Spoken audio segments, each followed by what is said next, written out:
Welcome to the Lindsay and Tony podcast, where we talk about spirituality, business, and life experiences.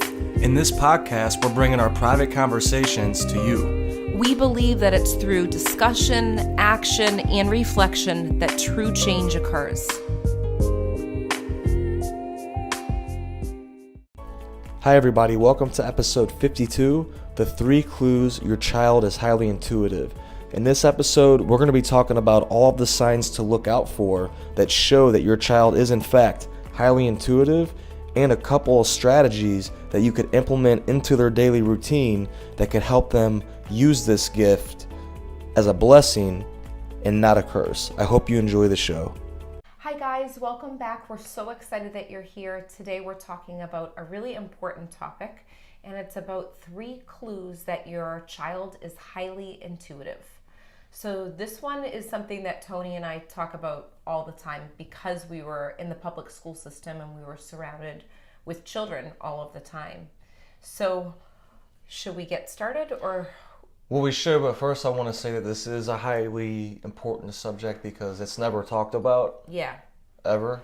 And being two intuitive kids ourselves growing up, looking back, we were highly intuitive. It was frustrating that our parents didn't know. Your mom's gonna be like, we're talking trash about them again. But it's unaware. It's in society. It's with the intuition. It's kind of a weird thing still, relatively speaking. So like, it's frustrating when you don't have the proper tools to really navigate life. Yeah, and I feel being like, highly intuitive. And I think both of us have had parents of kids ask us advice about what do I do with my daughter? What do I do with my son? Because they're so intuitive, I don't know how to handle this. Like, they can't be in the regular public school system and succeed like they want to. All of the time we get that. Yeah. Because people are wanting this, are starting to realize that this is a real thing, that we have intuition, and some kids are, highly, highly sensitive, and it does become an issue with parents. And we're going to talk about 3 clues on how you could figure out if your kid is highly intuitive. Right. So first, let's just say everyone has intuition, but some people tune into it and they're extra open and they're aware of it. And the children, they may not even know what's wrong with them. They may think something's wrong with me because I'm feeling this way, but really there's nothing wrong. They're just opened up even more so than maybe someone else at the time. So the first thing is, if your child has very strong instincts, okay? So this comes in many different forms. So you probably want to give the first example of something that you always were great at when you were little. Yeah, so a clue for me was basketball, looking back. So when I was on the basketball court, like I talk about a lot on this podcast, I relate things to sports because it's so relatable to me. I would literally sense where everybody was on the court. Until this day, I still can do it. Once I get in that zone and I'm playing, I really like I don't even think about it, and I'll make passes that I shouldn't be able to make without looking. And it's not only me that can do this. A lot of people that play sports, they end up doing this. And so you'll see with your kid, this can manifest in sports. It can manifest in music. So basically, you will find with your kid that they intuitively, with their instincts, they start to learn how to do things that the average person should not know how to learn without studying it or without doing it. So for example, music, you might turn on some music to your 8-year-old kid or 7-year-old kid, and they just bust out singing out of nowhere, and you're like, where'd that come from? You've seen those videos with little kids playing the piano and everything. Yeah. I mean, me personally, you can't train that much. I seemed like a 4-year-old kid at one point. How much training can you give a 4-year-old kid for them to play different, Yeah, So you'll find that they're playing intuitively without even learning the basics of whatever they're doing. Yes, so music and sports right there. I know what you're talking about there. And I also feel like they have strong instincts when it comes to giving advice. I know when I was little, people used to come to me for advice, and I have no clue where it came from. But my mom was aware of that, and she'd say, this is coming from a different place, And I think we have that natural instinct that comes through. Now, some parents will say, I have clients that will get readings from me, and some of the stuff that comes up during their readings are things like, listen to your daughter, she actually knows the way. And she says, that's funny because my daughter does tell me different pieces of advice, like we need to go outside, or we need to, Mom, check up on this. And it kind of connects. And that's because the daughter is totally on point when it comes to that instinctual feeling of saying different pieces of guidance, and same with the boys too. So that's one clue, that if they have strong instincts, it's a clue of being highly sensitive. Definitely. Absolutely. And I pictured a little girl like throwing a big hissy fit about wanting to bring their mom somewhere. And that's a little girl that often, or sometimes that could be a little intuitive girl sensing, hey, Yes. we got to get out of here, but she doesn't know how to communicate that to her mom. So she's like, I want to go here, I want to go there. Yeah. So, it may not look like what it really is. It might look like, oh, it's a tantrum. But, if we pay attention and we get, we look at things a little bit more closely, we could have a highly intuitive child on our hands. Right. That's really like an angel to us, guiding us. Yeah. And teaching them the way to how to deal with their emotions, which actually that comes to our next clue, is some child that's very highly emotional. So if they are very emotional when it comes to different things, this is a common theme for highly psychic, intuitive children too, because they feel that sensitivity to people around them too. They do, and it could come off when they're watching a movie and say it's a sad part of the movie, and most people aren't crying, but then you look at your kid and they're crying. I was that kid. I'd be watching movies. I can remember watching like Air Bud, and like different Air Buds with the golden retriever dog that plays basketball. Just different movies growing up, and I would get highly emotional. Like I'd get emotional watching the movie, so it could come off in that way. Male or female. So, I'm a male obviously, and I cried way more, I'm sure, than the average male if you looked at the stats. And looking back, it's because I was highly sensitive. Like I could feel the energy even in a movie. I could feel the emotions. And I feel like when I was little, I was more moody. So I would get... Oh, yeah. No, I'm still thinking me too. Oh, okay. I thought you were laughing. I thought you were thinking of me. That too. But, but you could be highly sensitive in like a moody way too, or angry. That was something that I always felt because I didn't know how to deal with all of the emotions that I was feeling. I didn't even know where it was coming from. And I always bring it up the moon. When the moon was changing, it was a full moon outside. Everyone knew that it was a full moon if I was acting extra moody. So because I didn't know what was happening. And in emotional, I would say at different points, I felt emotional around certain people too. I could feel extra sensitive to that sort of thing. Right, because you could feel the people's emotions too. So it's like you're a feeler. You're feeling all this stuff, and highly intuitive people, your kid being one of them, feels everything. Yeah. Which kind of leads us to our next one if we wanted to go there. And this next one really will cause your kids' emotions. It's really one of the main causes of your kids' emotions to actually go up and down. Yeah. And it is? Sensitivity to environment. So any environment you are in, whether it's the mall, whether it's going to a grandparent's house or an aunt and uncle's house or your own house, if something's going on in that house without even saying it, just the energy in the house, the children will feel it and they'll act out. Just like animals. Romeo, he'll look at Tony and I. If something's going on and he'll look back and forth, he'll sense it without us even saying anything. He'll know we're about to leave the house. And it's like he gets ready to go do that because he can feel that sensitivity. That's exactly how highly sensitive children are too. It is, because our son Romeo, which is our dog, he's highly intuitive. He's just, that's what dogs are. They're all feelings too. So it's that. And thinking back last year, I was going through a rough part of my, it was like a rough day. And I was feeling kind of like angry and like kind of, just out of whack. That whole day Romeo was acting crazy. And it's because he was mirroring me. I remember when I was telling you that. I was like, Romeo's like going in the trash. Wait, wasn't I out of town or something? No, I'm trying to think what exactly it was, but that it could have been that another time. I'm human.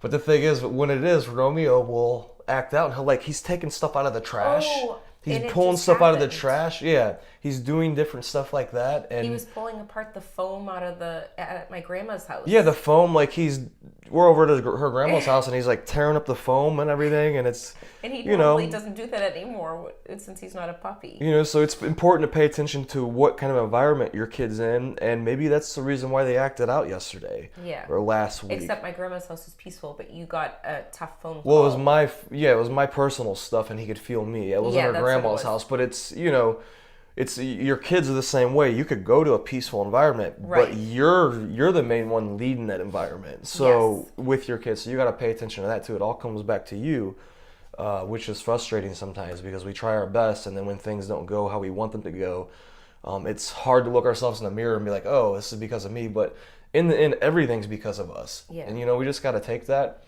So going back to the highly sensitive environment, like Lindsay said earlier, the moon, the whole world is part of the whole environment. So when it's a full moon, that's part of your environment that day for your highly sensitive kid. And when it's stormy out or whatever, it may strike a chord within them that makes, every time it lightnings out, it causes anxiety in them or whatever it may be. When we were teaching in school, did you notice when it was raining outside, the kids would act like totally different? I don't know if you sensed it. But Yeah, third half the graders kids, I did. Half the kids in my school would be real sleepy and they'd just be relaxed. Totally different vibe because it's Yeah. like the rain creates that environment. And then the other half, some kids would act a little crazy like on a full moon. Yeah. No, it really happens. Even they say in the hospitals too, during a full moon, there's more people in the hospital during that time with the energy in that environment. Exactly. My friend worked at the hospital, and I think I told you he worked at the hospital, and they noticed that every time it was a full moon, the numbers were up. And more people have babies during the full moon. Oh, I didn't know that Yeah. one. But he said the psych ward started to get a lot more full, and then people in the psych ward started to act a little bit more, unusual than normal. And I was like, wow, that's amazing, because I already believed it when he told me. It was amazing hearing that.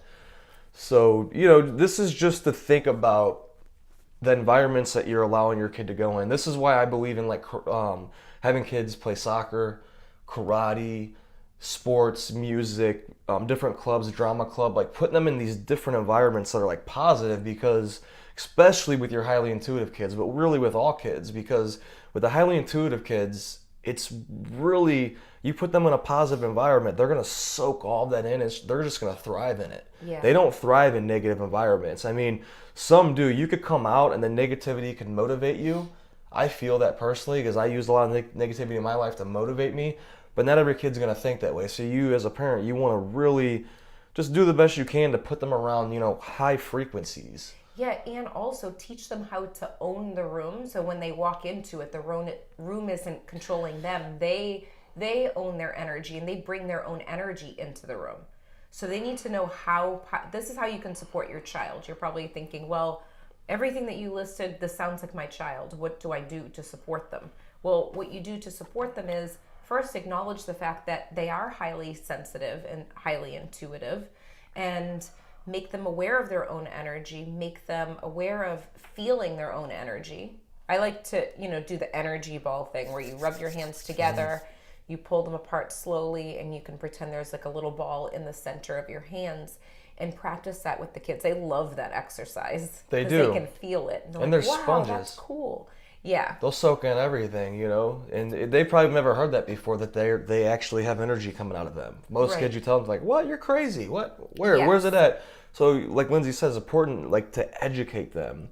Lindsay and I eventually are going to create educational products for this and extend more from there, because we get so many people asking about this, and we feel like this is one of our specialty areas. We were teachers and we were highly intuitive ourselves. We have highly intuitive nephews and nieces. So it's like we have a lot to draw off of. But I would just say, like with anything, if you Google on YouTube, or if you go to YouTube and you type in how to help your highly intuitive kids, you're going to get a lot of videos that pop up.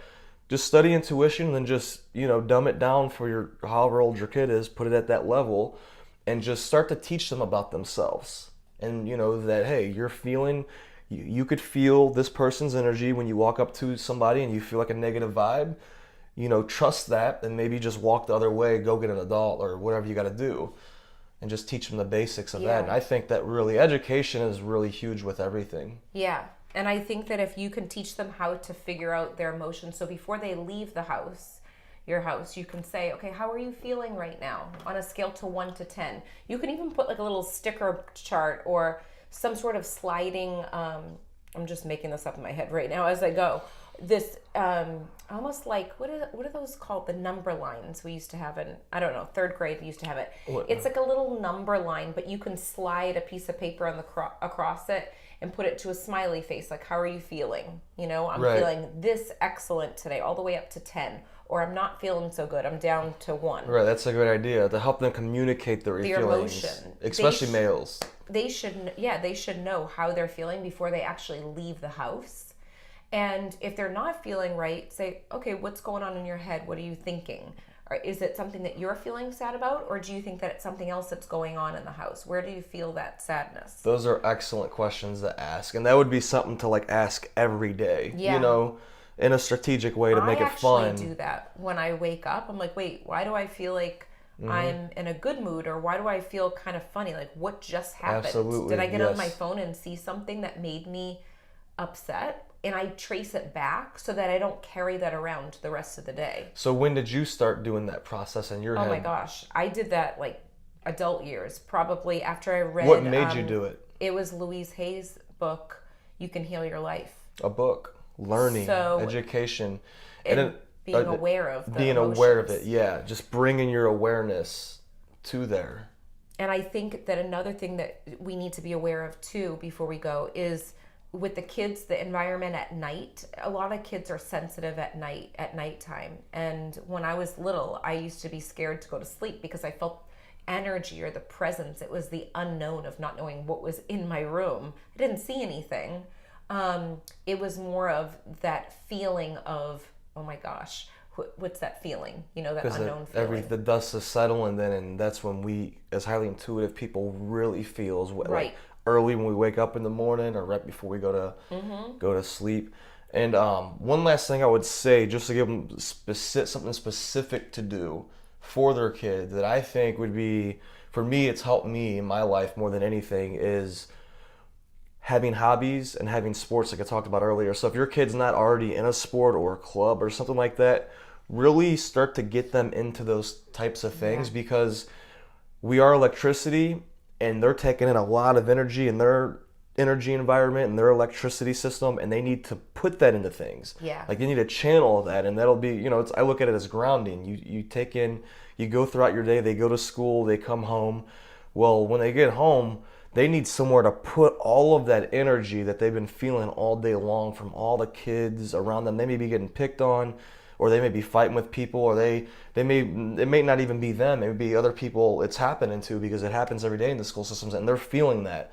So then they come home, and like Lindsay said, they may not know that that's why they're feeling that way. So and they could seclude themselves away from other children. So this is the perfect example. Right. When they're in a group playing together, it teaches them how to work with their own energy. Absolutely. So that's really powerful. It is.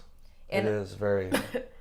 And at night you can put a crystal, like a salt lamp in their room too, if you want to do that, if you feel like it's safe.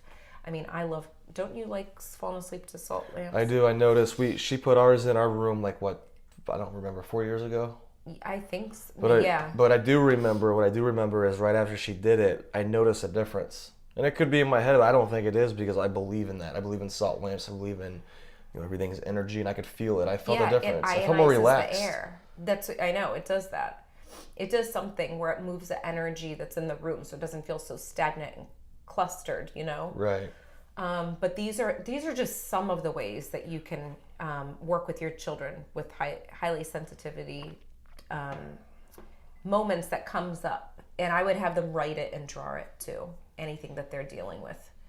So I think we covered a lot in this episode. What do you think? We did. So it's up to you to go from here and continue to bring the awareness out in yourself, and then as you do it to yourself, it'll start to go over into your kid's life. Yes. We hope you enjoyed this episode, and we will see you next time. We hope you enjoyed this episode as much as we did. If you liked it, leave a 5-star review on iTunes, and remember, subscribe to our YouTube channel too. If you can think of anyone else that would love this episode, share it with them right now on social media or email. And remember, getting results is a process of learning, applying, and reflecting. Stay consistent and continue to grow every day.